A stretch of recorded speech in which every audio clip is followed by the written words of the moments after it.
Equal justice under the law must mean that every American receives equal treatment in every encounter with law enforcement, regardless of race, color, gender, or creed. They have to receive fair treatment from law enforcement. They have to receive it.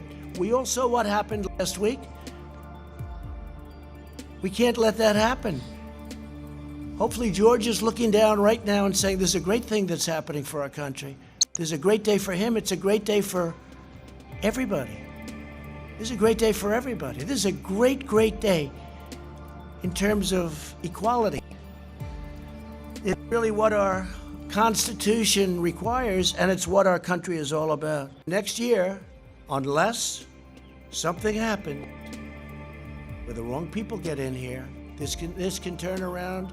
Your 401ks will go down to numbers. If people didn't get rid of stocks in their 401ks, they're almost even. Think of it. With a pandemic and with one of the worst things that's ever happened, our country's never lost 105,000 people. Whether it's World Trade Center, which was 2,900, or Pearl Harbor, which was less than that. We've never lost anything close to this. But it's not only our country, it's the whole world. The world is suffering so badly. 186 countries at this moment. And that affects us too. But we're a positive force. We're the key to the world, in a sense. And the fact that we're doing well, I see already they're starting to do much better in other parts of the world. That's a great thing, because we're working with the world. And we'll work with China too. We'll work with everybody. But what happened should have never happened. China was going to catch us in 2019. And that was like a given. You know, you go back 5 years, 6 years, 7 years. It was always, yeah, China will catch America, catch the United States, and in 2019, and then it'll become the dominant economy. Never happened. It's not going to happen. We dominated them over the last year and a half, 2 years. We took in tens of billions of dollars in tariffs that they paid for. I gave some of that money, just a small fraction, to our farmers, which made them whole, more than whole. That's why they're all in business. Made them more than whole, and it came right out of the tariff money. And the reason we didn't pay is because China devalued their currency, and they paid. Plus, they also put additional money to it. Because if they didn't do that, nobody would have bought their product. We made a great deal because of that. That's the only reason we're able to make a good deal, because of the possibility of tariffs. Because China's taken tremendous advantage of the United States. We helped rebuild China. We gave them $500 billion a year. How stupid are the people that represented our country with China and many other countries. That's all changing. And it was in the process of changing very big, you know. And China had a very bad year before the plague. And now I think hopefully they're going to have a great year. I want them to have a great year, but we're going to have better years than they ever had. We have a better system, much better system. A gift from China, not good. They should have stopped it. They should have stopped it at the source. But it's a gift from China, and a very bad gift. I will tell you that.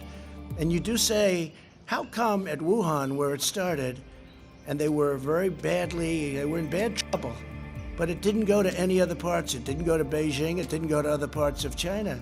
Then you say, how come it came out to Europe, to the world, to the United States? So it didn't go to China. They stopped it cold. They knew it was a problem. But they didn't stop it cold from coming to the United States, Europe, and the rest of the world. Somebody has to ask these questions, and we'll get down to the answer. You know, we made a great trade deal. Great. They're going to buy $250 billion worth of product. And by the way, they are online. They're doing okay. But the ink wasn't dry on that deal when the plague floated in. What's going on? A plague is floating in from China. What's going on? So the ink wasn't dry. So I guess I view the trade deal a little bit differently than I did 3 months ago. Greatest economy in the history of our country. We had the greatest economy in the history of the world. And that strength let us get through this horrible pandemic, largely through. I think we're doing really well. Vaccines, by the way, I had a meeting yesterday on vaccines. We're doing incredibly well with that. I think you're going to have some very positive surprises. And therapeutics, likewise, we're doing extremely well. Cures, we're doing well. I think those two words really blend in with each other.